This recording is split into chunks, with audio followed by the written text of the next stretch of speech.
하나님 말씀 사사기 2장 6절부터 15절까지의 말씀 보시겠습니다. 구약 성경 362페이지입니다. 구약 성경 362페이지 사사기 2장 6절부터 15절까지의 말씀. 사사기 2장 6절부터 15절까지의 말씀. 구약 성경 362페이지입니다. 찾으셨으면 제가 봉독하겠습니다. 이전에 여호수아가 백성을 보내매 이스라엘 자손이 각기 그들의 기업으로 가서 땅을 차지하였고, 백성이 여호수아가 사는 날 동안과 여호수아 뒤에 생존한 장로들 곧 여호와께서 이스라엘을 위하여 행하신 모든 일을 본 자들이 사는 날 동안에 여호와를 섬겼더라. 여호와의 종 눈의 아들 여호수아가 110세에 죽음에 무리가 그의 기업에 경내의 에브라임 산지 가스 산 북쪽 딥낫 헤레스의 장사였고, 그 세대의 사람도 다 그 조상들에게 돌아갔고, 그 일 후에 일어난 다른 세대는 여호와를 알지 못하여 여호와께 이스라엘을 위하여 행하신 일도 알지 못하였더라. 이스라엘 자손이 여호와의 목전에 악을 행하여 바알들을 섬기며 애굽 땅에서 그들을 인도하여 내신 그들의 조상들의 하나님 여호와를 버리고 다른 신들 곧 그들의 주위에 있는 백성의 신들을 따라 그들에게 절하여 여호와를 진노하게 하였으되, 곧 그들이 여호와를 버리고 바알과 아스타롯을 섬겼으므로 여호와께서 이스라엘에게 진노하사 노략하는 자의 손에 넘겨주사 그들의 노략을 당하게 하시며, 또 주위에 있는 모든 대적의 손에 팔아 넘기심에 그들이 다시는 대적을 당하지 못하였으며, 그들이 어디를 가든지 여호와의 손이 그들에게 재앙을 내리시니 곧 여호와께서 말씀하신 것과 같고 여호와께서 그들에게 행하신 것과 같아서 그들의 괴로움이 심하였더라. 아멘. 이 시간은 사사기 6번째 강의가 되겠습니다. 신앙 전수 실패가 나온 결과라는 제목으로 하나님 말씀 증거하도록 하겠습니다. 신앙 전수의 실패가 나온 결과. 기독교 역사를 2000년 역사라고 합니다. 2000년이 좀 넘었죠. 근데 2000년의 역사라고 했을 때에 여러분, 기독교 신앙이 가지고 있는 좀 탁월함이 뭐냐면 그 순수함이 계속 유지된다는 사실입니다. 여러분, 어느 종교도요 그 종교의 순수성이 유지된다는 것은 거의 불가능에 가깝습니다. 뭐 1, 2년도 아니고 뭐 10년, 20년도 아니고 100년, 200년도 아니고요. 자그마치 2000년이라는 기간 동안 신앙의 순수성이 유지된다는 것. 특히 이제 우리 기독교 신앙 같은 경우에는 굉장히 많은 그 기독교 신앙이 변질될 수 있는 많은 사건들이 있었습니다. 초대교회 때서부터도 항상 이제 이 부분을 좀 기억하셔야 됩니다. 기독교 신앙이 항상 위협을 받는 건 항상 헬라 철학이었습니다. 초대교회 때서부터도 초기 예수님께서 부활 승천하시고 난 이후에 사도들이 복음을 증거하면서 그때서부터도 기독교 신앙의 변질을 가져오는 데 주된 역할을 했던 것이 헬라 철학이었어요. 그래서 제가 오늘 낮 예배 때도 여러분한테 말씀드렸던 것처럼 사도행전 8장에 시몬 마구스, 그러니까 마구스가 마법사라는 뜻이거든요. 그래서 마법사 시몬이 거기서 이제 나오게 되는데, 그 사람이 소위 영지주의 신학을, 영지주의를 처음 시작하게 된 사람입니다. 그러니까 영지주의는 사실은 헬라 철학의 신플라톤주의의 영향을 받아서 나온 거거든요. 성경에 뭘 자꾸 섞으면 다른 게 나옵니다. 성경은 섞는 게 아닙니다. 뭘 섞으면 그것은 성경의 한 부분이 아니라 다른 게 돼버립니다. 그러니까 중세 로마 가톨릭의 문제가 뭐냐면, 그러니까 초대교회 때는 그렇게 변질됐고요. 그 시간이 지나면서도 계속적으로 헬라 철학이 들어와 가지고서 헬라 철학을 계속적으로 기독교 신앙을 변질시키려고 하는 모든 그 공격을 해대기 시작했습니다. 그래서 그것과 싸웠던 것이 교부들이 했던 일입니다. 교부들이 1세기서부터 1세기의 교부를 우리는 뭐라고 얘기하냐면 사도적 교부라고 얘기를 합니다. 사도적 교부서부터 시작해서 4세기까지 이제 교부들이 나타나야 되는데, 4세기쯤에 나타나는 교부들을 소위 변증 교부라고 얘기하고, 그 변증 교부 중에서 가장 유명한 사람이 여러분 잘 아는 아우구스티누스입니다. 그 중간에 뭐 교부 중에서 터툴리안 같은 사람은 삼위일체라는 교리의 개념도 만들었고요. 또 그 교부 중에 여러분들이 아는 분 중에서 오리겐이라고 하는 사람이 있는데, 이 오리겐이라는 교부조차도 소위 이단 교리, 헬라 철학 굉장히 공부를 많이 한 사람이에요. 그러니까 역대 교부들 중에서 가장 공부를 많이 한 사람이다라고 하게 되면 두 사람을 꼽는다면 하나는 오리겐이고요, 또 하나는 아우구스티누스입니다. 근데 오리겐이 공부를 워낙 많이 했기 때문에 신학적으로, 그러니까 이성이 너무 발달해가지고 그 이성적으로 그리스도께서 완전한 하나님이시라는 걸 인정할 수가 없었거든요. 그러다 보니까 오리겐이 주장했던 것이 뭐냐면 종속론, 그러니까 성자께서는 성부께 종속된 분이시다라고 하는 이 종속론을 주장했던 사람입니다. 그리고 오리겐의 그 종속론의 영향을 받아가지고 나온 이단이 이 또 그 계속적으로 기독론과 관련된 이단들이 계속 나오게 됩니다. 하여간 그런 식으로 계속 그 변질되는 가운데서 또 아우구스티누스가 나오면서 다시 이걸 또 회복을 해요. 근데 아우구스티누스 이후에 또 로마 가톨릭이, 그러니까 그 로마로부터 기독교 공인되어지면서 AD 313년이죠. AD 313년에 기독교가 공인되어지면서 또 기독교가 변질되기 시작해요.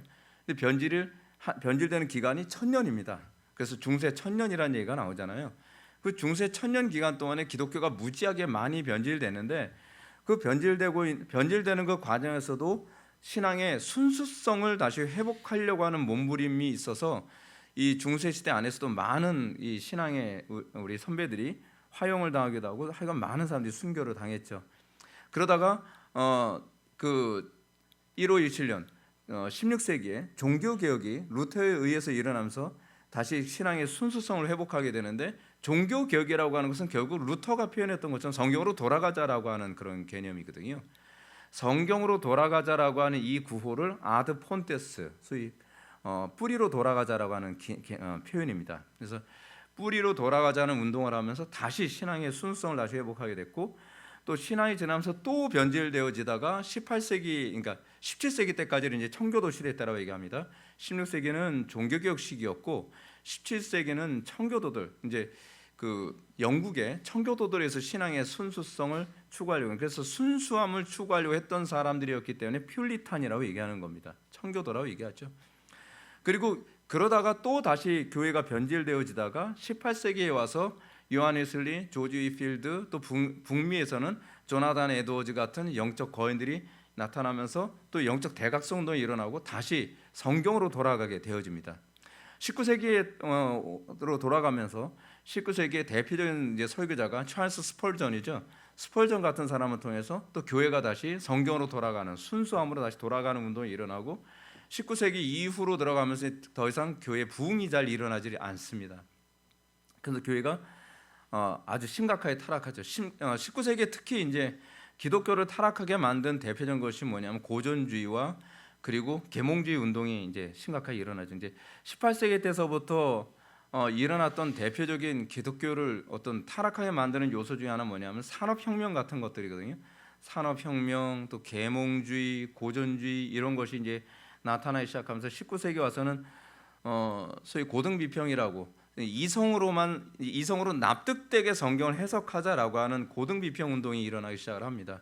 그리고 그 운동이 20세기로 올라가면서 교회를 심각하게 타락시키게 되고, 지금에 와서는 더 이상 기독교의 순수성을 찾아보기가 힘들 정도로 지금 망가져 있는 상태입니다. 이것이 제가 이제 초대교회 때서부터 지금까지 기독교 교회사 2000년 교회사를 그냥 짤막하게 제가 요약시켜서 말씀드린 겁니다. 근데 문제는 그러면 교회가 왜 이렇게 타락하게 됐는가라고 했을 때, 우리는 타락의 본질을 자꾸 어디서 보는 오류에 빠지냐면 목회자 때문이라고 생각하는 경향성이 있습니다. 목회자나 신학자들의 문제라고 생각합니다. 근데 그 이전입니다. 그 목회자, 신학자는 그럼 어디서 이 신앙이 전수됐겠습니까? 교회 이전에 가정입니다. 가정. 그러니까 신앙이 자꾸 세속화되어지고 신앙이 타락하게 되어지는 가장 중요한 원인은 뭐냐면, 가정에서 신앙을 전수해 주는데 철저하지 않은 것이 문제입니다. 지금 한국교회가 왜 지금 신학적으로 좀 타락을 했냐면, 그리고 왜 한국교회 신학교가 왜 타락했냐 하면 이렇습니다. 거듭난 신학생들이 안 들어와요. 신학교에 신학생들이 들어오는데 그 신학생들이 불경건한 상태에서 들어오는 거예요. 왜냐하면 교회가 타락했고 가정이 타락했기 때문에 그래요. 그러니까 중생하지 않은 신학생들이 신학교 들어오니까 보수적인 신학을 받아들일 수가 없는 거예요. 겉으로는 티를 잘 안 내는 것 같은데 신학 공부를 하다가 얘네들이 나중에 이제 석사를 따겠다고 이제 신대원에 올라가기도 하지만 어떤 애들은 외국으로 유학을 가죠. 유학 가서 거기서 못돼 먹은 신학만 배워가지고 오는 겁니다. 그래서 석사나 박사를 거기서 따가지고서 한국에 와가지고서 자유주의 신학, 칼바르트 신학, 뭐 불트만이다, 뭐 볼트만이다, 뭐 너트만이다. 너트만은 없어요. 예, 볼트, 너트만 이런 사람들 막 와가지고 신학을 막 이상한 걸 막 가르치면서 한국 교회가 다 타락하기 시작을 하는 겁니다. 핵심은 그거예요. 교회 이전의 가정입니다. 그러니까 결국 신학계가 타락하게 된 건 가정의 타락 또는 교회의 타락이 결국 신학계의 타락으로 오게 된 것이고 이것이 악순환이 돼가지고서 점점 심각하게 타락으로 몰고 가게 된 거예요. 그렇다고 한다면 한국교회 회복을 위해서 우리가 가장 관심을 가져야 될 것이 무엇인가 했을 때 그것은 가정과 교회입니다. 가정과 교회가 회복되면 중생한 학생들이 대학에 들어와서 보수 신학으로 다시 무장을 하게 될 것이고 보수 신학으로 무장한 사람들 중에서 다시 목사가 나올 것이고 그들 중에서 신학자들이 나올 것이고 그러면서 보수적인 신학교가 다시 세워지게 될 것이고 그러면 다시 가정이 회복되어지고 교회가 회복되어지고 신학계가 회복되어지는 이런 식의 사이클이 다시 돌아오게 된다는 거죠. 이 순환고리의 가장 핵심의 키는 사실은 교회 이전의 가정입니다. 근데 사실은 가정과 교회를 뗄 수가 없어요. 왜냐하면 그 경건한 가정들의 모임이 교회고 그리고 그 경건한 가정을 지키는 모태 그것이 교회거든요.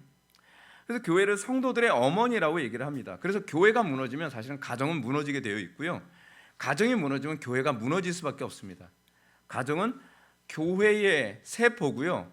그리고 교회는 가정의 모태입니다. 그래서 가정과 교회는 같이 가야만 합니다.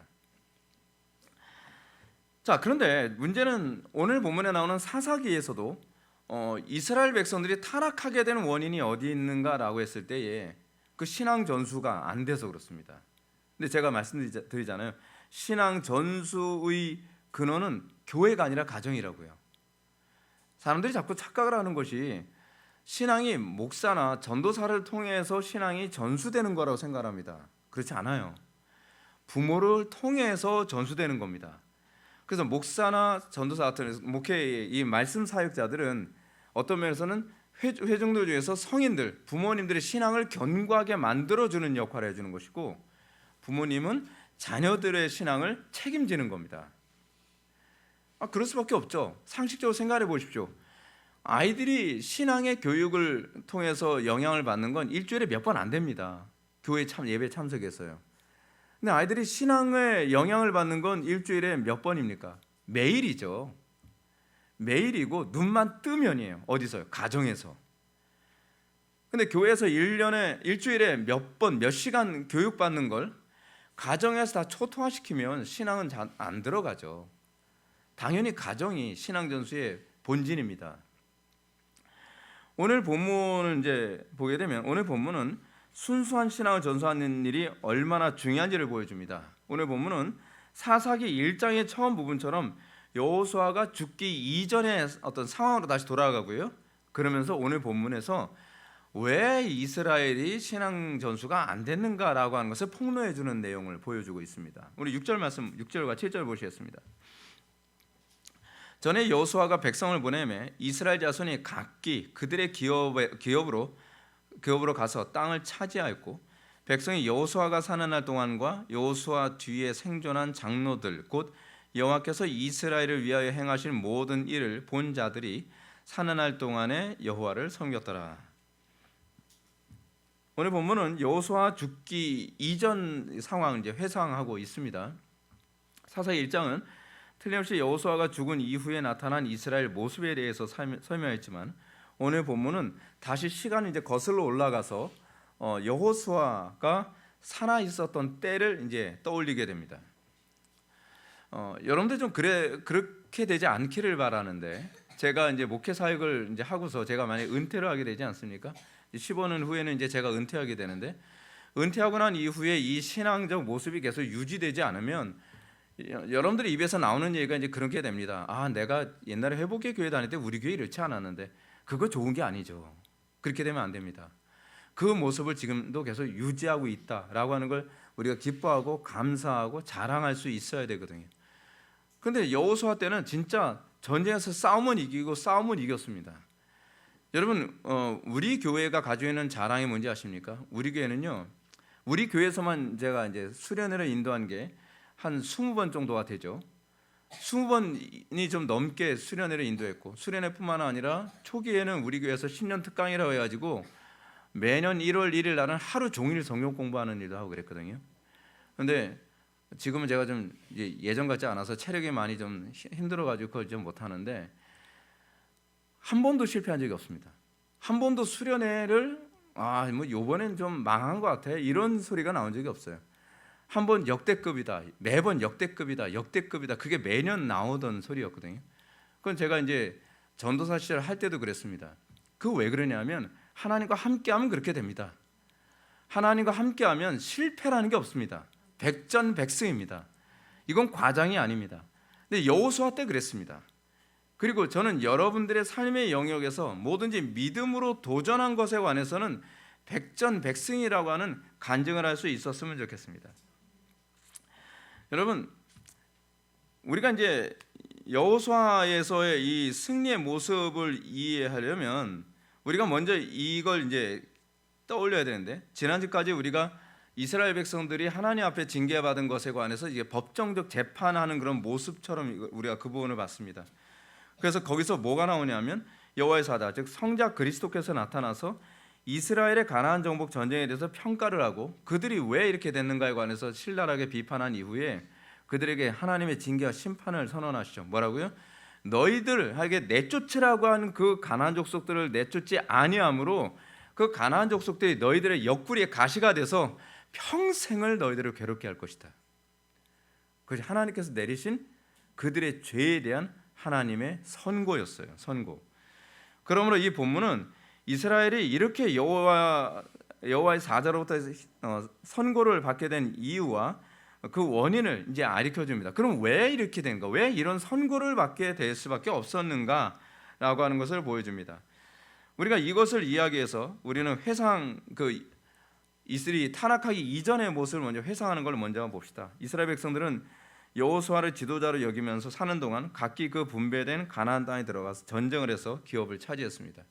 이게 여러분들에게 와닿게 말씀드린다면 내 삶 속에 생기는 문제가 있으면 그 문제를 피해 다니지 않았다는 거예요. 타협하지 않았다는 거죠.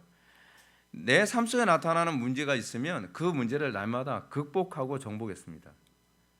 여러분들 이제 이런 얘기하면 항상 부담스럽습니다. 왜 부담스러울까요? 목사님, 저는요 하나님 말씀을 살기에는 여건이 별로 안 좋아요. 제가 오늘 난예배 때 했던 말씀을 다시 한번 말씀드릴게요.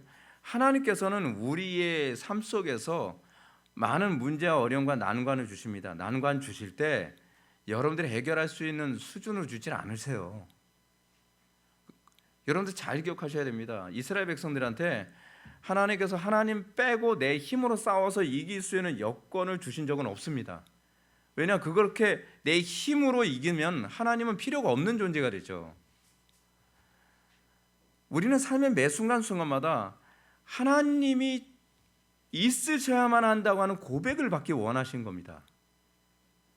그래서 제가 오늘 난예배 때 하나님께서 우리와 약속을 하시고 당신의 신실하심을 보여주시는 방식이 두 가지가 있다 그랬죠. 외우기도 쉽잖아요. 기적과 예정입니다. 그러면 여러분들 여기서 예정 부분은 빼고서 말씀드릴게요. 기적 부분만 얘기합시다. 기적을 안 믿는 건 신앙이 아닙니다. 소위 오늘날 우리 신학교 안에서도 그렇습니다. 독일에서 공부하고 왔다 그럼 그 사람한테 그 교수 자리를 잘 안 주려고 합니다. 왜냐하면 독일에서 신학을 공부한 사람들은 대부분 독일의 그 관념주의 영향을 상당히 많이 받았거든요.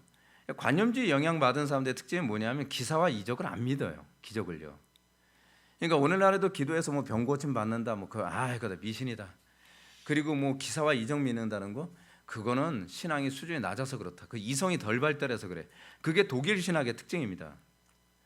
근데 그러다 보니까 어떤 문제가 발생하냐면 한 번의 설교로 사람이 변할 수 있다고 하는 기적을 안 믿어요. 그 중생이잖아요. 물론 여러분 기적을 너무 잘못 믿는 사람도 있죠. 오순절 교단, 신사도 운동, 금리빨이 생리빨 되는 게 아니라 그 썩은 이빨이 금리빨 되고 막 그러는 거 있잖아요. 그런 거 믿는 건 잘못된 겁니다. 뭐가 잘못된지 설명해 드리겠습니다. 성경에서 가르치는 기적이라고 하는 건 우리의 욕망을 채우기 위한 기적이 아니라 오늘 낮예배 때 설명했던 것처럼 하나님이 언약에 신실하신 분이시라는 것을 보여주기 원하실 때만 나타나는 게 기적입니다. 기적의 목적 자체가 달라요. 이방 종교에서는 내 욕망을 채우기 위해서 기적을 추구하지만 우리의 신앙생활에서의 기적은 하나님의 하나님 되심을 보여주셔야만 하는, 소위 언약과 관련될 때라야만 기적을 보여주십니다. 그래서 제가 여러분한테 그랬잖아요. 저는 기적이 아니면 목회가 안 되도록 제가 목회를 했다고요. 그래서 제가 개척 초반기 때 어떻게 했다고요? 일부러 50만 원 시작을 하는 거예요. 왜요? 그래야 하나님이 살아계심을 이미 입증되니까. 그렇지 않습니까? 그 50만 원 가지고 개척 시작해서 여기까지 온 거예요. 남들은 50만 원 가지고 어떻게 하냐? 그래야 하나님 살아계심이 보이잖아요. 그리고 제가 초기 개척할 때 간판 안 걸었다고 했잖아요. 돈이 없어서 안 건 거 아닙니다. 일부러 안 걸었어요. 왜냐하면 하나님은 지금도 우리의 기도를 통해서 얼마든지 사람을 보내줄 수 있다고 믿었기 때문에 그렇습니다. 그 기적의 목적은 하나님의 살아계심을 입증하기 원한 것이었고, 그리고 하나님이 얼마나 신실한 분이신지를 알고 싶어서예요. 그러니까 언약에 신실하신 하나님께서 역사하셔서 사람들이 또 보내주셨죠. 그리고 또 그런 거죠. 아이들하고 어른들하고 어떻게 모든 공예배를 다 같이 드리냐? 그것조차도 성경 말씀에 기록됐으니까. 여러분 이렇습니다. 성경에 나온 대로 목회를 하면요, 믿음 없이 하면 망합니다. 그것이 정상입니다. 망해야지 정상이에요. 근데 믿음으로 하면 돼요. 왜냐하면 가능하기 때문에 되는 것이 아니라 가능하게 하시는 분이 있으셔서 그래요. 하나님은 그럴 때마다 기적을 보여주시는 거예요. 내가 원할 때 내 욕심을 채우기 위해서 그렇게 하나님 기적을 보여주시는 것이 아닙니다. 자, 그래서 다시 오늘 하던 얘기를 돌아갑시다. 여호수아가 살아있을 때 여호수아의 전쟁은 인간 힘으로 싸워서 이길 수 있는 전쟁이었기 때문에 이긴 전쟁이 아니었습니다. 하나님이 함께 하셔야만 가능한 전쟁을 한 겁니다. 그렇기 때문에 7절 보면 백성이 여호수아의 사는 날 동안과 여호수아 뒤에 생존한 장로들 곧 여호와께서 이스라엘을 위하여 행하신 모든 큰 일을 본 자는 사는 날 동안 여호와를 섬겼더라 라고 해요. 여호와를 섬긴 이유가 뭐죠? 야, 저거 이길 수 없는 전쟁인데 어떻게 이겼지? 자녀들이 그걸 본 겁니다. 자녀들이 뭘 본 거예요? 이길 수 없는 전쟁을 우리의 조상들이 이기는 걸 본 거예요. 여러분 보십시오. 철병거를 가지고 있는 적들하고 싸우는데 형편없는 무기를 가지고 군사적으로 훈련도 안 된 사람이 싸워서 이겨요. 그 사사기 우리가 뒤에서 보게 되면 기드온 사건에서도 보게 되는 게 그거잖아요. 적들은 그 미디안 군사들은 수만의 군사인데 이스라엘 군사는 300명에다가 망토 걸치고 팬티만 입고서 칼 들고 나가 싸운 것도 아니고, 제가 뭐 얘기하는지 아시죠? 300영화. 그 말도 안 되는 영화예요. 이 사람들은 그냥 횃불에다가 항아리 들고 나가서 싸워서 이긴 거예요. 기적이죠, 기적. 근데 그 기적을 통해서 뭘 보여주시는 거예요? 약속하시고 이행하시는 하나님을 보여주시는 거예요. 하나님은 항상 약속하시고 이행하세요. 근데 그 약속의 근원이 어디 있죠? 작정에 있죠. 예정에 있죠. 하나님께서는 이미 이루기로 이렇게 하시기로 작정하셨기 때문에 우리가 소위 예언이라고 하는 언약이라고 하는 개념은 하나님이 하시는 일에 대한 통보라 그랬잖아요. 그렇게 하면서 그것은 우리에게 뭐로 나타나냐면 기적으로 나타나요. 기적과 예정, 작정, 언약, 이것은 이런 식의 관계를 맺고 있는 겁니다. 근데 기적을 안 믿어요? 기적을 안 믿으면 그건 신앙이 아니죠. 성경 전체는 기적을 믿어야만 가능해지는 겁니다. 삭개오가 변화되는 건 기적입니다. 병 낫는 것만 기적이 아닙니다. 도무지 바뀔 수 없는 사람이 바뀌는 게 기적입니다. 그것이 바로 언약과 관련돼서 나타나는 거죠. 문제는 8절부터 10절입니다. 여호와의 종 눈의 아들 여호수아가 110세에 죽음에 무리가 그의 기업의 경내 에브라임 산지 가하스 산 북 딥낫 헤레스에 장사하였고 그 세대 사람들도 다 그 열조에게 돌아갔고 그 후에 일어난 다른 세대는 여호와를 알지 못하며 여호와께서 이스라엘을 위하여 행하신 일도 알지 못하였더라. 여기서 무엇이 문제로 보입니까? 그 당시 정말 하나님과 동행했던 당시에 한 세대가 세상을 떠났습니다. 한 세대가 세상을 떠나고 나니까 그 다음 세대가 문제가 생기기 시작을 합니다. 뭐라고요? 그 세대 사람들도 그 열조에게로 돌아갔고 그 후에 일어난 다른 세대는 여호와를 알지 못하였다. 그리고 그 세대를 알지 못할 뿐만 아니라 여호와께서 이스라엘을 위하여 행하신 일, 그 기적을 알지 못해요. 지금 우리 세대가 그렇잖아요. 여러분들이 우리 교회에 와서 제가 여러분한테 정말 보여주고 싶고 여러분들에게 알게 만들고 싶은 것이 뭐냐면 저는 어떤 면에서는 이전 세대와의 교량 역할을 가지고 있는 세대입니다. 저는 믿음으로 어려움을 이기는 법을 배운 세대입니다. 저는 고난을 믿음으로 이기는 것이 무엇인지 아는 세대입니다. 그래서 저는 그거를 여러분들한테 보여주고 싶고 때로는 제가 모험처럼 보이는 그 신앙생활이나 목회 활동을 통해서 신앙생활이라고 하는 것이 이렇게 하는 거구나라고 하는 걸 다음 세대에게 전수해주고 싶은 거예요. 엄밀한 의미에서는 목사라고 하는 존재는 어떤 지식을 여러분한테 가르쳐주는 학원 강사가 아닙니다. 언제부턴가 목사가 학원 강사처럼 무슨 일타 강사, 신학 잘 가르치는 일타 강사처럼 생각되는데 그렇지 않습니다. 목사는 하나님께서 나에게 주신 신앙을 다음 세대에게 전수해 주도록 주님께서 부른 사람입니다. 지금 여호수아 세대에서 다음 세대로 가면서 신앙의 전수가 이 세대가 끊겼습니다. 맥이 끊겨버렸어요. 그것을 오늘 본문은 여호와를 알지 못하였다라고 얘기를 하는데 여호와를 알지 못하였다라고 하는 얘기는 여호와라고 하는 종교는 있는데요. 하나님을 참되게 섬기고 예배하는 그 풍토를 이제 아는 사람이 없게 됐다는 얘기입니다. 경건의 모양은 있는데 경건의 능력을 상실한 거죠. 그래서 알지라고 하는 거에 해당하는 히브리어가 야다, 헬라어로는 기노스코라고 하는데 이거는 남녀가 동침해야만 아는 그런 알을 얘기하는 표현이거든요. 경험적 암 또는 전인격적인 알을 얘기하는 표현입니다. 그래서 여러분 그런 거 있잖아요. 남녀가 서로 연애할 때 아는 것과 결혼해서 아는 게 다르다 그러잖아요. 연애를 10년, 20년 했는데도요. 결혼하면 이거는요. 동거 생활하고도 또 다르다는 거예요. 동거에서 알게 되는 것과 결혼해서 아는 건 희한하게 달라요. 동거에서는 내가 다 안다고 생각을 했는데 결혼해서 보니까 또 아는 게 아닌 거예요. 하나님께서 이걸 우리에게 그런 식으로 알게 하셨어요. 하나님을요 지식적으로 아무리 많이 알아도 성경을 아무리 많이 알아도 안다고 생각을 했는데 실제로 하나님의 말씀과 나의 삶이 다시 얘기하자면 내가 성령으로 중생하고 나면 중생한다는 게 뭐죠? 이게 우리식으로 따지면요 결혼했다는 개념이거든요. 중생하지 않은 상태에서는요 사실은 하나님을 아는 게 아닙니다.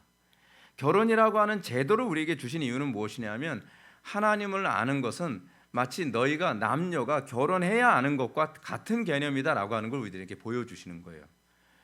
하나님 우리가 성령으로 거듭나서 그리스도와 연합하여 그 안에서 아는 걸 보고 난 다음에 우리는 이렇게 반응하기 시작합니다. 내가 성경을 아는 게 아니었구나. 내가 하나님을 안다고 생각했는데 내가 중생을 하니까 아는 게 아니었구나. 이걸 누가 고백했냐면 조나단 에드워즈가 고백한 거거든요. 조나단 에드워즈 오늘도 이제 식사하면서 우리 지체하고 그런 얘기를 했는데 조나단 에드워즈 우리 식사하면서 얘기한 게 아니구나. 하여간 누가하고 얘기했어요. 네. 조나단 에드워즈는 집안이 굉장히 좋습니다. 그 집안은 기독교 명문 가문이거든요. 근데 조나단 에드워즈는 그 당시에 미국이 독립하기 이전이니까 영국 사람이었어요. 북미에서 이제 목회 사역을 했던 사람인데 조나단 에드워즈의 그 외할아버지가 솔로몬 스토다드라고 하는 사람인데 이 솔로몬 스토다드를 통해서요 엄청난 부흥이 일어났었어요. 근데 조나단 에드워즈의 그 친가 쪽, 그 아버지 쪽도 굉장히 경건했던 집안입니다. 청교도 집안이죠. 근데 조나단 에드워즈의 아버지가 목사님이었는데 디모데 에드워즈예요. 근데 이 디모데 에드워즈가 신앙이 엄청 좋아서 디모데 에드워즈 목회사역 가운데 부흥을 3번이나 경험을 했습니다. 그래서 조나단 에드워즈가 자기 자신의 삶을 회상을 하면서 이런 얘기합니다. 나는 10대 때 정말 성령에 붙잡혀서 기도를 했고 동료 친구들 같이 모여서 기도회를 하기도 했다. 그때 나는 성령으로 정말 충만한 걸 경험했다고 생각을 했다. 근데 20대 들어서서 그가 대학을 다니면서 중생을 경험했는데 그 중생을 경험한 이후에 조나단 에드워즈가 10대 때 자기가 경험했던 성령의 체험에 관해서 이렇게 얘기합니다. 그때 내가 경험했던 것은 중생에서 경험한 나의 경험과는 다른 것이었다. 완전히 다르다는 거예요. 예수를 믿는다는 것은요, 예수 그리스도, 그러니까 중생을 해서 그리스도와 연합을 했을 때에 비로소 예수 믿는 게 이런 거구나라고 하는 걸 그때 비로소 아는 겁니다. 은사적으로 체험하고 그런 거예요. 여러분 그거 예수 믿는 거가 뭔지 아직 모르는 겁니다. 다시 하던 얘기로 돌아갑시다. 지금 여호와를 알지 못하는 세대가 등장하기 시작을 했습니다. 이들은 여호와에 대해서 지식적으로 모른다는 것이 아닙니다. 여호와의 종교가 없어졌다는 것이 아닙니다. 그 종교도 있고요, 이 지식도 있습니다. 근데 문제는 뭐냐면 그들은 말씀과 하나가 되어져서 말씀이 내 인격화되어지고 그래서 내가 그리스도와 연합하는 그런 삶이라는 것을 모르는 세대가 생기게 된 겁니다. 소위 경험적으로 아는 것, 그 체험적으로 아는 것이 무엇인지 전혀 모르고 그냥 이론적으로만 아는 겁니다. 이것이 오늘날 이 시대 교회의 심각한 문제죠. 이 시대 교회는 신앙의 형태는 존재하는데 경건의 능력이 없습니다. 말씀으로 세상을 이긴다는 걸 믿지는 않습니다. 그냥 이론과 삶은 따로 노는 거죠. 제가 오늘 낮 예배 때도 그 말씀 드렸잖아요. 교리도 알고 지식도 있고 뭐 교회사에 대한 지식 같은 거 다 있어요. 근데 내 삶을 해석할 줄 모르고 내 삶과 이 교리와 이 성경 말씀을 어떻게 하나로 만드는지를 전혀 몰라요. 그렇다고 한다면 여러분들은 모르는 겁니다. 이거 인정해야 됩니다. 근데 우리는 이거 인정 안 합니다. 왜요? 내가 그래도 목사고, 내가 전도사고, 내가 장로고, 내가 권사고, 내가 안수집사인데, 그리고 내가 성경을 내가 얼마나 많이 알고 교리를 얼마나 많이 하는데 그러다 지옥 갑니다. 여러분, 그것이 하나님을 아는 게 아니에요. 하나님을 안다는 것은 십자가를 안다는 얘기입니다. 내 정과 육을 십자가에 못 박아 내가 그리스도의 뒤를 따르게 되는 것을 통해 비로소 욥처럼 고백하는 거죠. 내가 말로만 알았사옵더니 이제 내가 눈으로 보나이다. 제가 이런 주장을 하는 것은 우리 기독교보다 신앙 전수가 비교적 잘 되고 있다고 하는 다른 종교가 있죠. 유대교라든지 이슬람교. 이 사람들이 신앙 전수가 계속적으로 잘 유지되고 있고 그들의 신앙 전수를 거의 막지 못하는 이유가 뭐냐면 이들의 신앙 전수가 가정에서 다 이루어지고 있기 때문에 그렇습니다. 유대인들 여러분 신앙 전수는 진짜 엄청납니다. 살벌합니다. 그쪽은요. 애들이 많다고 해서 애들은 우리보다 한 몇 곱절 많거든요. 이슬람과 유대인들의 특징이 뭐냐면 일단은 애들을 힘나는 데까지는 않는다는 겁니다. 막 한 10명, 15명 막 나와요. 옛날에 청교도들도 애 얼마나 많이 나왔습니까? 제가 그랬잖아요. 그 요한웨슬리 형제가 14형제였다고요. 근데 그렇게 많은 형제들을 다 말씀으로 양육을 한 거예요. 그 당시엔요. 여러분들 또 그러잖아요. 목사님 그래도요 제가 사회생활하면서 거기서 말씀을 증거하고 그런 더 많은 효과를 볼 수 있죠. 그래 애 많이 낳으세요 그냥. 예. 그냥 10명을 낳든지 20명을 낳든지 한 50명을 낳든지 해서 모아놓고 그냥 교육하세요 그냥. 그럼 될 게 아니에요. 예. 근데 그렇게 못할 것 같다고요? 그 회개하셔야죠. 회개하셔야 돼요. 우리의 포지션이 어딘지를 아셔야 돼요. 가정이에요. 1순위가 가정이에요. 가정에서 어떻게 하든지 성경으로 철저하게 양육을 해야 되죠. 사도 바울이 얘기합니다. 신앙의 전수가 어디 있다고요? 디모데에게 이렇게 얘기하죠. 디모데 신앙은요, 이는 내 속에 거짓 없는 믿음이 있음을 생각함이라. 이 믿음은 먼저 내 외조모 로이스와 내 어머니 유니게 속에 있더니 내 속에도 있는 줄을 확신하노라. 디모데 신앙이 어디에서 어디로 왔다고요? 랍비를 통해서 주어졌다니 그렇지 않으면 목사를 통해서 주어졌다든지 그렇게 얘기가 나오지 않고 외조모 로이스, 내 어머니 윤희게. 이게 좀 흥미로운 게 뭐냐면 어머니를 통해서 이렇게 들어오는, 그렇죠? 그래서 유대인들 사이 안에서 신앙 전수의 핵심을 사실은 어머니라고 생각하는 경향이 상당히 큽니다. 그 얘기 바꿔서 얘기하면 요즘처럼 여자들이 많이 타락한 시대가 될수록 신앙 전수가 잘 안 돼요. 요즘 우리나라 전반적으로 그 여자분들이 어떻습니까? 페미니즘 때문에 또 그렇고 또 사회에 참여하는 것, 소위 요즘 여자들이 사회에서 자기 자아 실현을 위해서 정말 사회생활하는 거 되게 좋아하잖아요. 밖으로 많이 돌잖아요. 그러면서 또 돈벌이하고 뭐 맞벌이 있잖아요. 맞벌이. 워킹맘이 요즘 하나의 또 대세잖아요.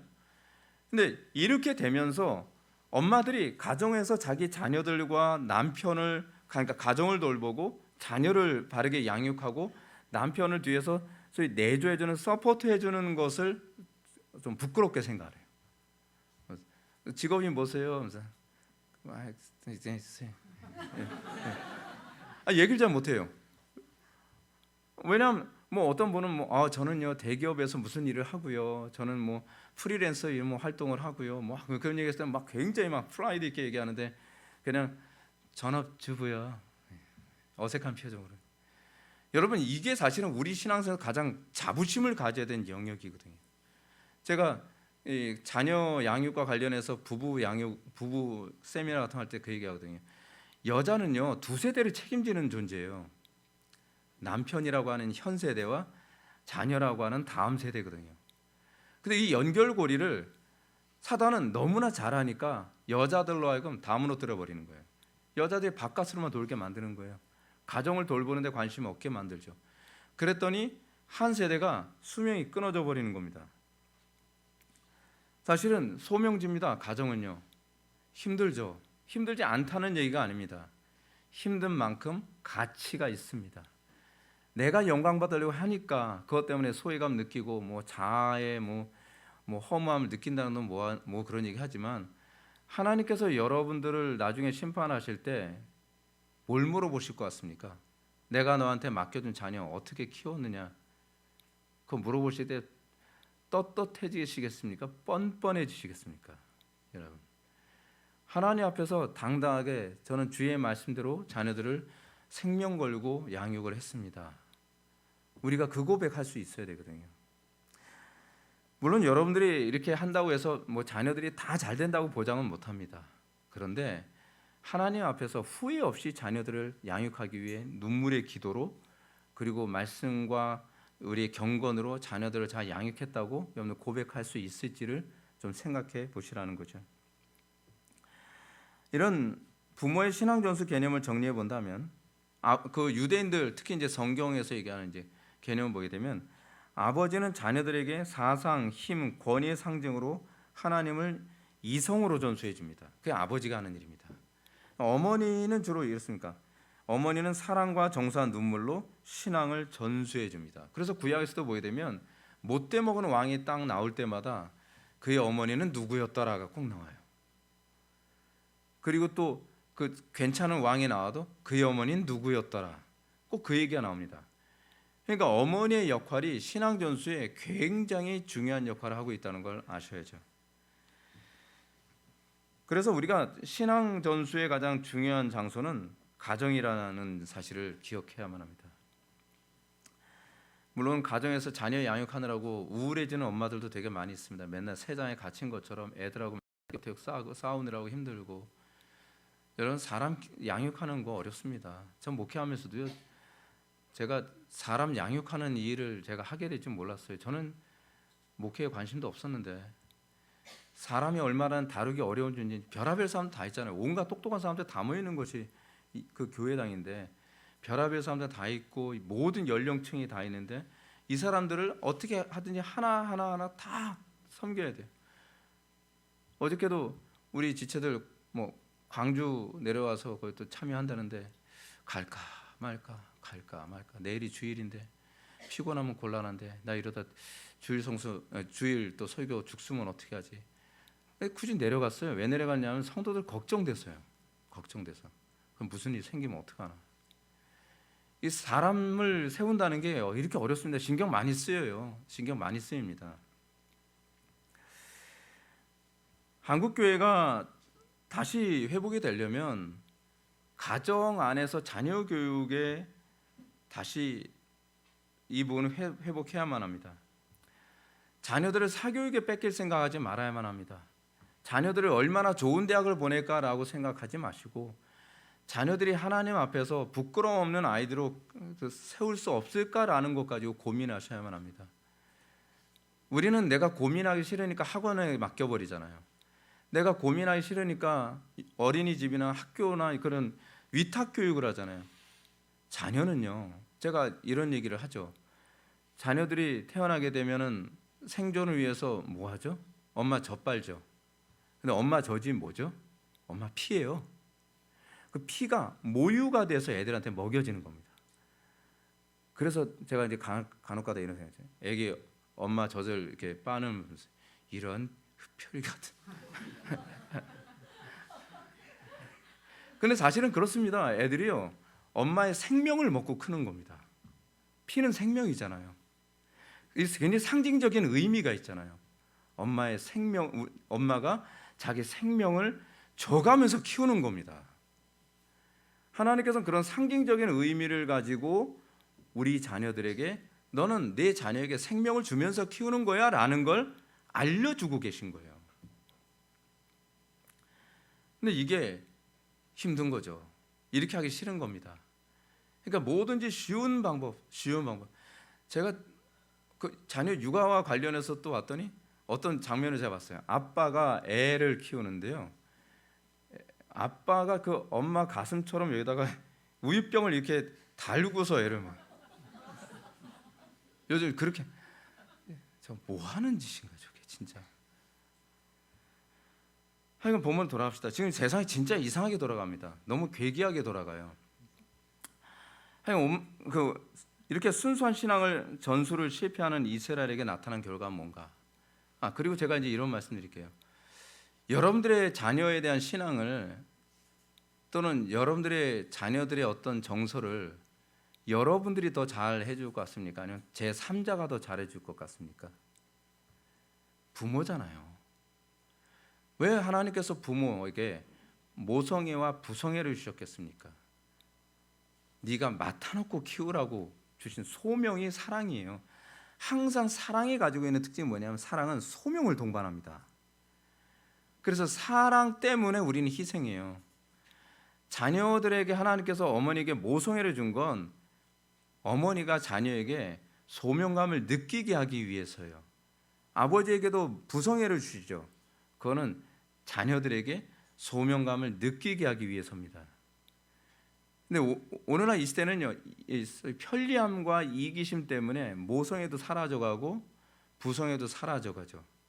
모성애와 부성애가 사라지니까 자동적으로 뭐가 없어지냐면 소명감이 없어집니다. 목사에게도요, 사랑이 없으면 그 다음서부터는 소명감은 없습니다. 교인들은 뭘로 보여요? 다 돈으로 보이죠. 교인들도 부모님도 그렇습니다. 부모님도 자녀에 대한 사랑이 없으면 자녀가 뭘로 보여요? 내 명예와 내 성공을 위한 희생양으로밖에 안 보입니다. 그죠? 저 녀석이 공부 잘해서 내 명예를 높여줘야 되고, 저 녀석이 돈을 많이 벌어서 내가 나중에 노년에 편안하게 살게 해줘야 되는데, 저 자식은 말이야, 소명감은 없고 그냥 그러니까 이용해 먹을 생각만 하는 거예요. 그거는 부모도 다르지가 않습니다. 오늘 보면 11절과 13절 말씀 보시겠습니다. 순수한 신앙 전술을 실패한 이스라엘에게 어떤 결과가 생겼나? 11절과 13절입니다. 이스라엘 자손이 여호와의 목전에 악을 행하여 바알들을 섬기며 이스라엘 땅에서 그들을 인도하여 내신 그들의 조상들의 하나님 여호와를 버리고 다른 신들 곧 그들의 주 하나님 그들의 주 위에 있는 백성들의 신들을 따라 그들에게 절하여 여호와를 진노하시게 하였으되 곧 그들이 여호와를 버리고 바알과 아스타롯을 섬겼으므로. 아멘. 신앙 전수에 실패한 결과가 뭐로 나타났는가? 그냥 제가 결론적으로 말씀드린다면 배도입니다. 배도. 이 배도라고 하는 것은 내 신앙을 버렸다는 것이 아니라 내 신앙과 다른 신앙을 섞었다는 얘기입니다. 우리나라가 일제 강점기 때 신사참배라고 하는 배도를 하게 됐죠. 근데 배도기 때 일제는 우리 기독교인들에게 신앙을 버리라고 강요한 적 없습니다. 기독교 신앙과 그리고 신사참배를 겸하여 섬길 수 있다라고 가르쳤습니다. 그래서 기독교 장로회 총회에서는 모여서 어떻게 결의를 했냐 하면 회중들에게 신사참배는 죄가 아니다라고 총회에서 결의를 했어요. 그래서 예배 시간에 신사참배하는 시간을 만들었죠. 그게 뭐죠? 묵도 시간이죠. 묵도 시간. 예배 시작할 때 묵도하는 부분 나오잖아요. 그게 바로 신사참배하는 시간이에요. 원래 그래서 묵도 시간이 있었어요. 그래서 사람들한테 일단은 그 일제 그 신사 쪽에다가 절을 하고 그리고 나서 예배를 하는 거예요. 그러면 일제가 뒤에서 딱 보면서 저 정도면 뭐 예배 허용해 주겠어? 라고 하는 거죠. 그러면서 그 당시에 사람들한테 그렇게 얘기하는 거죠. 여러분, 이건 우상 숭배 아닙니다. 그냥 국가에 대해서 우리가 그냥 경의를 표하는 것뿐이에요. 뭐 태극기에다가 가슴에 손 오는 거 별로 다르지 않습니다. 다릅니다. 왜냐하면 일제가 섬기는 그 신사는요 신입니다. 근데 그 부분을 교묘하게 뒤엎어서 그런 식으로 배도를 하게 만들었죠. 지금도 별로 다르지 않습니다. 지금 여러분 뭐 WCC, WEA, 로잔 이런 데서 계속적으로 얘기하는 것이면 이거 배도 아니다. 배도 아니다. 그냥 우리가 서로 하나가 되다. 맨날 하는 얘기입니다. 이거는 인류 역사상 항상 교회가 배도를 향해서 가는 방식이 뭐냐면 포용하자, 다투지 말자, 하나가 되자, 존중해 주자. 그렇다고 해서 우리가 다른 종교를 우리 종교를 버리자는 건 아니다. 뭐죠? 다시 섞는 거죠. 혼합주의죠. 혼합주의. 막 그럴 때는 제가 비빔밥도 먹기 싫을 때가 있어요. 비빔밥 다 섞어버리잖아요. 여러분, 우리가 구약을 보게 되면 어느 시대든지 여호와의 종교가 없어진 적은 없습니다. 여호와 종교는 계속 있었어요. 형식적으로 말한다면 이스라엘은 단 한 번도 여호와를 섬기는 종교를 버린 적이 없다는 겁니다. 단지 항상 이스라엘에 대해서 선지자들이 책망한 게 뭐냐면 섞었다는 겁니다. 여호와 하나님의 신앙과 바알 신앙을 같이 섬겼고, 여호와 하나님 신앙과 아세라 신앙을 같이 했고, 여호와 하나님과 다른 우상을 같이 섬겼다. 다른 신을 겸하여 섬기다. 여러분 십계명에서 제 1, 2계명이 뭔지 아십니까? 나 외에 다른 신들을 내게 있게 하지 말지니라 라고 되어 있잖아요. 더 정확한 번역은 내 앞에 다른 신들을 겸하여 섬기지 말지니라요. 사실은 다신 숭배 사상에 대한 부정이에요. 그 히브리어로 더 정확하게 번역하면 그렇습니다. 그러니까 우리는 자꾸 그렇잖아요. 내가 교회를 다니니까 난 신앙이 있을 거라고 생각하죠. 여러분, 오늘 본문을 보면 이런 얘기가 나옵니다. 이스라엘 자손이 여호와의 목전에 악을 행하여 여호와의 목전에 여호와 앞에서, 이 목자가 무슨 목자죠? 이목이 아니잖아요. 눈목이잖아요. 눈목. 여호와의 눈 앞에서 악을 행하였다. 그러면 여호와 앞에서 여호와의 목전은 과연 뭡니까? 구약에서 표현하는 여호와의 목전이라는 말이 뭔지 아십니까? 율법 앞에서라는 표현이에요. 율법 앞에서라는 말을 항상 여호와의 목전에 또는 지성소 앞에 있을 때도 여호와 앞에라고 그랬거든요. 왜냐하면 지성소에 뭐가 있었기 때문에 돌판이 있잖아요. 십계명도 돌판이 있기 때문에 성소 앞에 있을 때를 여호와 앞에라고 그렇게 표현했습니다. 그럼 주의 계명을 벗어났다는 얘기죠. 주의 계명을 떠났다라는 표현이 여호와의 목전에 악을 행하여라고 하는 거죠. 그럼 여호와 앞에서 악을 행하였다. 그것이 뭘 얘기하는 것인가? 그것은요, 하나님과 우상을 겸하여 섬긴 것을 얘기합니다. 제1계명이죠. 제1계명. 이걸 우리는 다른 말로 뭐라 하냐면 요즘에는 좀 세련된 단어로 사용합니다. 타협이라고요. 사실은 타협이 아니라 이게 배도입니다.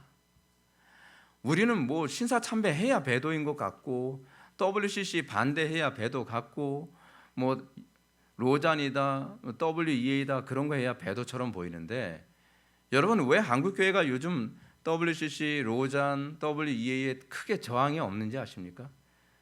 왜 목사들도 별로 이거에 대해서 저항 없고 신학자들도 별로 저항이 없는지 아십니까? 이미 배도한 삶을 살고 있기 때문에 그렇습니다. 타협하고 살고 있잖아요. 그리스도와 벨리알과 겸하여 사는 거 별로 불편하게 생각하지 않잖아요.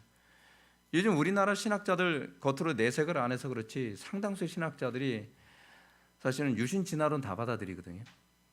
노골적으로 얘기하면 좀 불편하니까 표현 안 하는 것뿐입니다.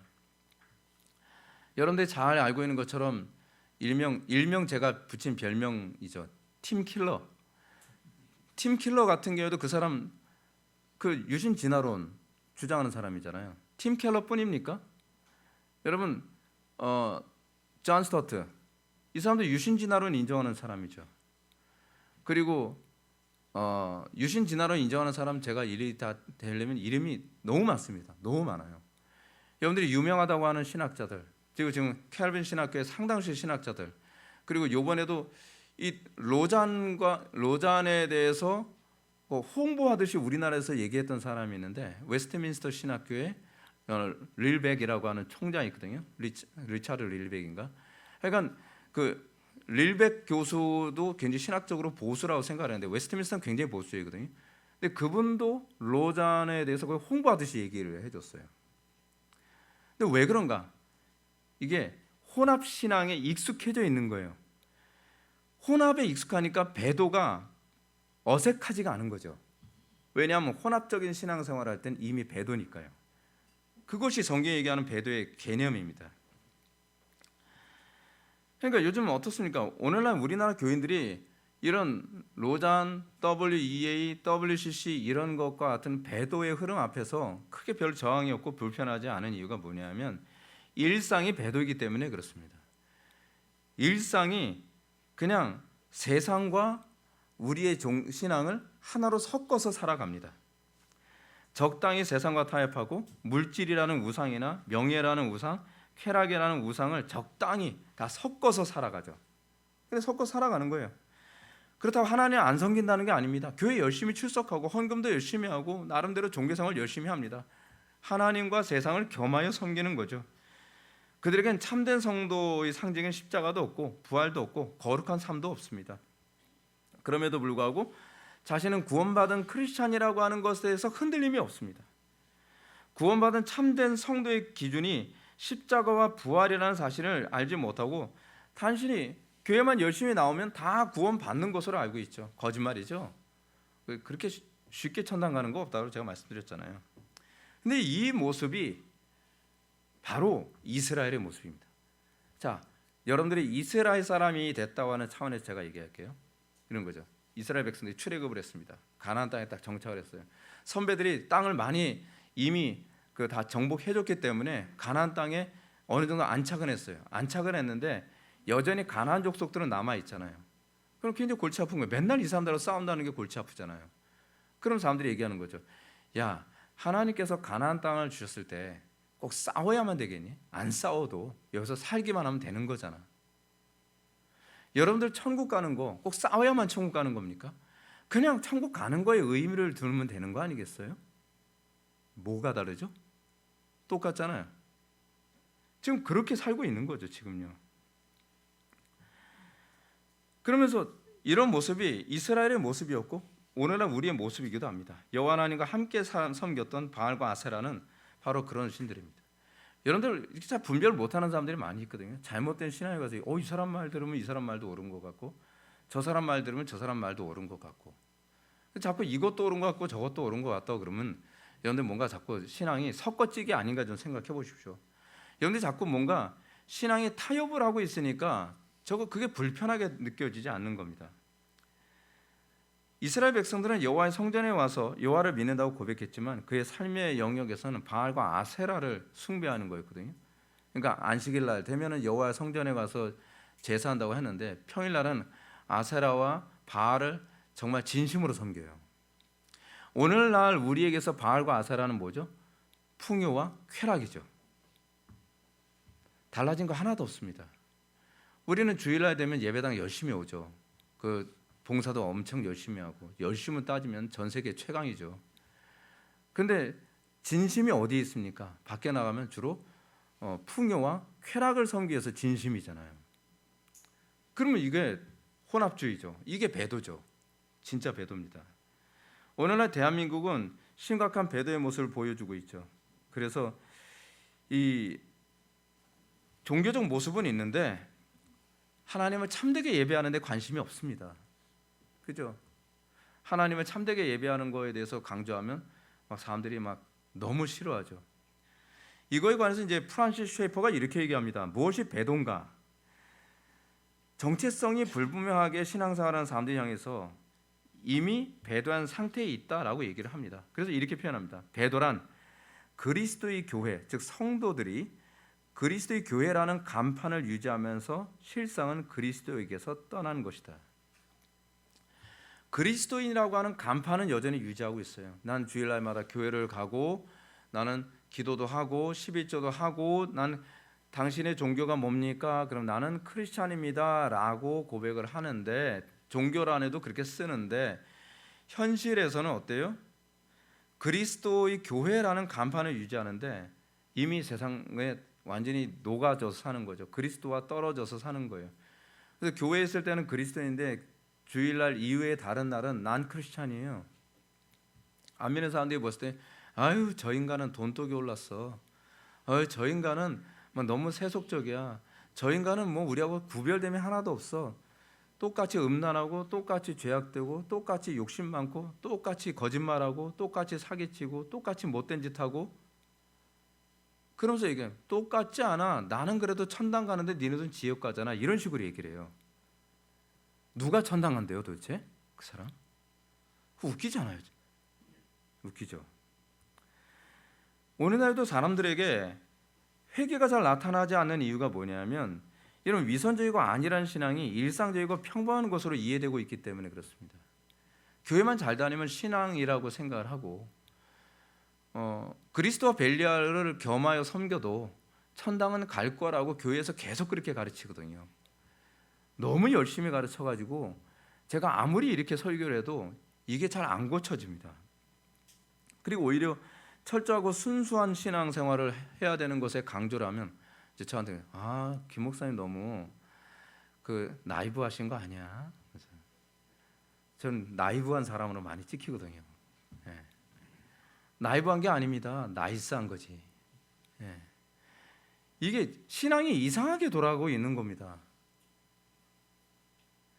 이런 풍토가 배도의 풍토를 만듭니다. 어디에? 다음 세대. 우리 다음 세대에게 그냥 지옥에 가십시오 하면서 우리 자녀들을 다 지옥의 길로 안내해주고 있는 겁니다. 애들이 대학 입시 전에 앞에 오고 맨날 시험 보고 그러면은 애들한테 그런 거죠. 야, 네가 지금 고3인데 무슨 예배를 해? 예배는 그건 대학 들어가고 나서 예배. 괜찮아. 그때가 늦지 않아. 아주 그냥 자녀들을 지옥을 그냥 보내십시오. 그냥 그렇잖아요. 늦지 않는다고요? 그러다가 수능 바로 전날 주님 오시면 어떻게 하려고 그래요? 어떻게 무책임하게 자기 자녀한테 그렇게 얘기할 수 있습니까? 가시려면 본인이나 혼자서 지옥 가시라고요. 왜 자녀까지 사랑하는 자녀들, 가족까지 도매급으로 같이 지옥 가게 만드냔 말이에요. 근데 그게 지금 너무나 자연스러워요. 대한민국 교회 안에서.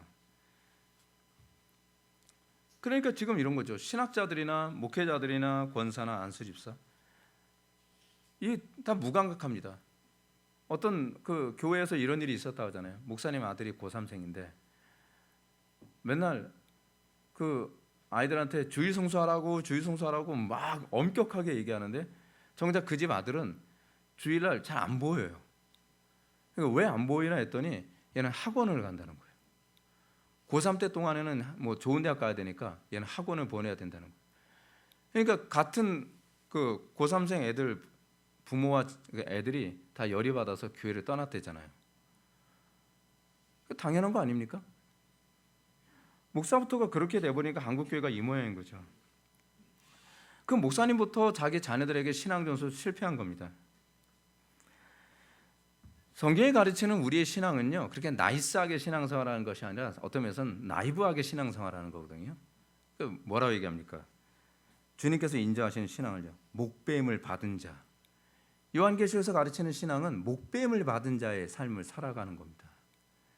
날마다 나는 죽노라, 날마다 순교하는 것처럼, 날마다 망할 사람처럼 살아가는 것, 그것이 위력이 있었어요. 그래서 제가 말씀드리잖아요.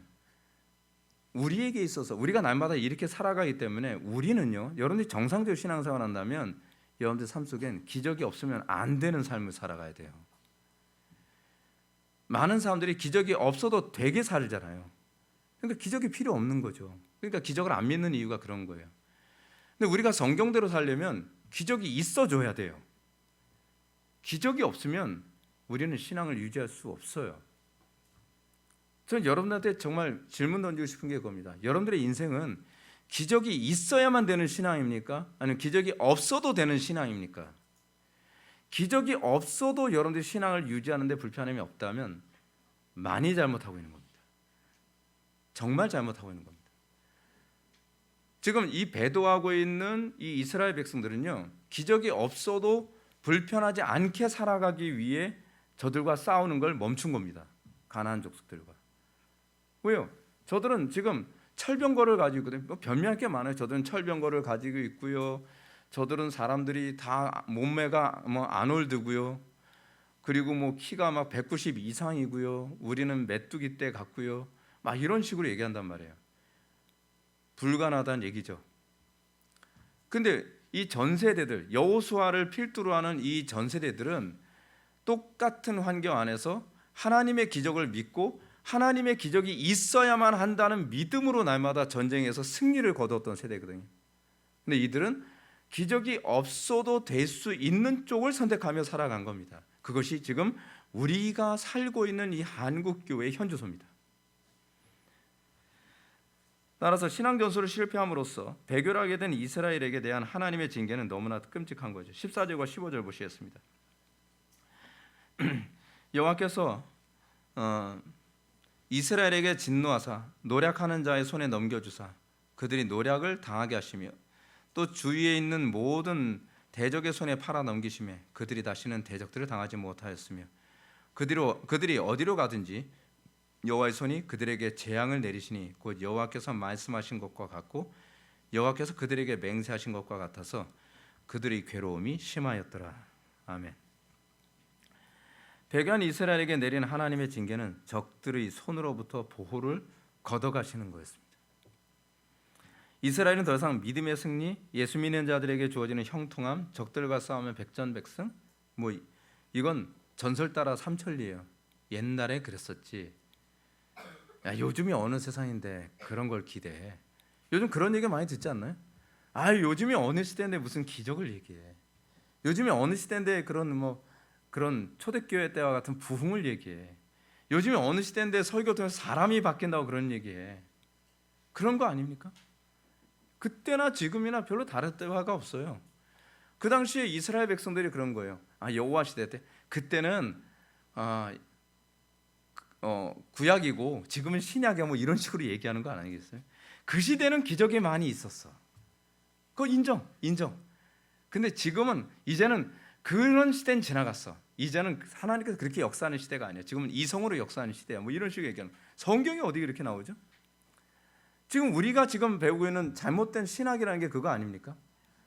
뭐 초대교회 때는 뭐 기사와 이적이 있었고 뭐 능력이 있었고 그런데 지금은 은혜 시대이기 때문에 그런 거 없어도 된대요. 성경이 어디 그렇게 얘기를 해요? 교회사가 어디 그렇게 얘기합니까? 교회사를 보십시오. 초대교회처럼 살아갔던 세대들이 얼마나 많은데요. 자기의 불신앙을 그런 식으로 정당화하는 겁니다. 지금 여호수아 다음 세대에서 지금 그런 모습이 나타납니다. 그러면서 그들에게 나타나는 게 무엇입니까? 그들에게 괴로움이 더해지기 시작하는 겁니다. 세상의 지배를 받기 시작합니다. 세상의 철학과 세상의 그 사악함에 지배를 받기 시작합니다. 여러분, 이 시대가 어떻습니까? 죄악의 노예로 사는 것을 정당화하지 않습니다. 요즘 교회가 여러분 그렇지 않아요? 교회 세속주의 이제 막을 수 없어. 그럼 어쩔 수 없는 거야. 이 시대의 흐름에서 어떻게 살아남냐를 고민해야지. 어떻게 세상을 정화하고 어떻게 세상을 바꾸고 그런 나이브하게 생각하지 마라. 그렇지 않아요. 그렇지 않습니다. 교회사에서 교회는 최악의 상황에서 최선의 영광을 보여줬던 것이 항상 하나님이 하셨던 일입니다. 그래서 우리는 기적을 믿습니다. 우리는 부흥을 믿습니다. 우리는 하나님이 지금도 우리는 전능하시다고 믿습니다. 옛날엔 전능하셨는데 요새는 덜 전능하신 분이 아니십니다. 그분은 어제나 오늘이나 동일하신 분이십니다. 그런데 우리는 이제는 하나님을 바꿉니다. 이제는 하나님이 예전엔 그렇게 역사하시지만 지금은 그렇게 역사하지 않는 하나님. 예전에 성령께서는 그렇게 다이나믹하게 역사하셨고 복음이 누룩처럼 번지는 것처럼 역사하시지만 요즘같이 뭐 우주선을 날려보내고 뭐 스마트폰을 들고 다니는 시대에 그런 기사와 이적 그런 걸 믿는 네가 바보다라고 사람들을 이게 가스라이팅을 하는 거죠. 저는 대한민국 교회와 대한민국 사회가 하나님의 크고 두려운 징계 아래에 있다고 생각을 합니다. 그 징계가 뭐로 나타납니까? 대적을 감당하지 못하는 거예요. 이젠 대적을 감당 못합니다. 무서워서 벌벌 떱니다. 그렇지 않아요? 다시는 대적을 당하지 못하였으며 어디로 가든지 여호와의 손이 그들에게 재앙을 내려요. 하는 것마다 마이너스예요. 여러분들이 하나님과의 관계 안에서 여러분들이 신앙생활 잘하고 있는가 잘못하고 있는가는 이거로 나타납니다. 여러분 어디 가든지 여러분들 정말 세상이 감당하지 못하는 사람입니까? 아니면 환경에 항상 지배를 당하면서 노예로 사는 걸 세련된 라이프 스타일이라고 자꾸 이런 식으로 정당화합니까? 제가 부교육자 생활하면서 보면은 전사님들이 그 감당을 못해요. 교회의 그 타락함을요. 그러니까 제가 항상 어느 교회 가든지 항상 느끼는 게 뭐냐면 교회가 너무 망가져 있어서 도대체 어디서부터 손을 대야 될지 모르겠는 거예요. 그럼 대부분 전사님들은 거기서 시간만 때우는 거예요. 1년이고 5년이고 뭐 사람들 별로 부대끼지 않고 그렇게 시간을 때웁니다. 그럼 저는 화딱지가 난 게 뭐냐면 아니 전임 사역자 도대체 뭐 했길래 애들을 이 지경으로 만들어놨지? 라고 생각이 드는 거예요. 그러면 제가 그 교회 가서 하는 작업이 뭡니까? 거기서 다 뒤집어 엎는 거죠. 뒤집어 엎다 보니까 초기엔 욕을 바가지로 그래서 제가 원치 않는 거죠. 수명이 길 것 같아요. 이 저주로부터 해방되게 하도록 기도해 주세요. 네, 네. 오래 살면 큰일 나는데 진짜 무드살라처럼 살면 어떻게 해요 그걸 진짜. 근데 가는 곳마다 이걸 다 깨부숴야 되거든요. 아니 그러라고 우리를 부르신 거잖아요. 제가 이번에 금요기도 때도 여러분한테 그런 말씀 드렸잖아요. 하나님께서 세상을 창조하시는 방식이 말씀으로 창조하신다 제가 말씀드렸죠. 근데 하나님께서 첫째 날부터 여섯째 날까지 하나님은 모든 걸 다 말씀으로 창조하셨습니다. 다 말씀으로 창조하셨어요. 근데 하나님께서 사람만은 말씀으로 창조하지 않으셨어요. 아 이게 정말 미스테리하죠. 사람만은 하나님께서 흙으로 기존에는 진료 그 먼지를 빚으셔서 사람의 형태를 만드시고 그리고 나서 거기다가 하나님의 르하으 그 호흡을 코에다 불어 넣으시니까 네페시 하야 생명이 된 거예요. 그러면서 존재하는 사람이 됐어요. 근데 하나님께서는 놀랍게 아담과 하와를 그렇게 해서 당신이 친히 빚으셔서 르아흐 그리고 네페시 하야가 되게 만든 다음에 생명이 된 거죠. 그리고 난 다음에 하나님께서는 자 내가 에덴 동산까지는 내가 만들어 주는데 말씀으로 만들어 주시죠. 그리고 나서 나머지 이 지구 전체를 에덴으로 만드는 건 내가 너에게 루아흐 말씀으로 생기를 불어넣어 준 것처럼 내가 너에게 말하면 너는 내 말을 듣고 순종하여 나머지 창조의 모든 부분을 마침표를 너의 순종으로 내가 끝내겠다라고 약속하신 거예요. 창조 방식이 인간의 창조 이후부터는 달라집니다. 창조의 완성이 창조를 미완으로 만들어 놓으시고 아담과 하와가 하나님 말씀에 순종해서 경작하고 지키는 행위를 통해 하나님의 창조가 완료되게 만드셨어요. 그래서 그들의 행위가 하나님의 형상을 받은 존재로서 그들의 행위는 하나님의 행위가 되게 하시고 그들의 행위를 통해서 이루어낸 결과를 하나님께서는 보기에 좋으셨더라라고 그걸 기대하신 거죠. 그렇게 해서 결국 창조가 완성되기를 원하셨던 겁니다. 그래서 그 창세기의 그 이후서부터는 하나님께서는 말씀으로 창조하는 방식을 하나님의 백성들에게 말씀하시고 그 세계를 아름답게 보기에 좋도록 만드시는, 우리의 순종을 통해서 보기에 좋도록 만드는 식으로 바뀝니다. 그래서 순종하지 않으면 하나님의 아름다운 창조의 완성이 일어나지 않나요? 그래서 교회도 뭐로 창조하시죠? 말씀으로 창조하십니다. 마치 하나님께서는 진흙으로, 그러니까 먼지로 아담을 빚어서 창조하신 것처럼 타락한 인간들의 모임 안에서 하나님께서는 그들 중에 소위 루아흐, 당신의 말씀으로 생기를 불어 넣으셔서 교회라고 하는 네페시 하야를 만드시는 거죠. 그래서 하나님의 말씀에 반응하는 세대를 만드시는데 그것이 바로 교회고, 그 말씀에 반응하고 순종하는 것을 통해서 하나님께서 보기에 좋았더라라고 하는 것을 기대하시는 것 아니겠습니까? 제가 무슨 얘기하다 여기까지 가는지 기억나세요? 교회 사역이에요. 하나님께서, 저는 그렇게 믿었습니다. 하나님께서 나를 왜 이 교회에 보내셨는가 했을 때, 전도사로 그 교회에 갔으면 하나님께서 보시기에 너무 좋지 않은 상태로서의 교회가 있다는 것을 일단 진단하게 하시고, 그리고 하나님께서 저에게 말씀을 주시고 저는 그 말씀을 순종하여 그 교회에서 피 터지게 십자가를 지며 싸우고, 그렇게 싸우는 그 순종 행위를 통해서 그 교회가, 저희가 맡겨주신 그 학생부든 중고등부든 주일학교든 청년부든 그 부서가 저는 하나님께서 보기에 좋았더라의 상태가 되길 기대하고 있는 거예요. 제가 그렇게 싸우라고 저는 그 교회에 보내셨다고 믿는 겁니다.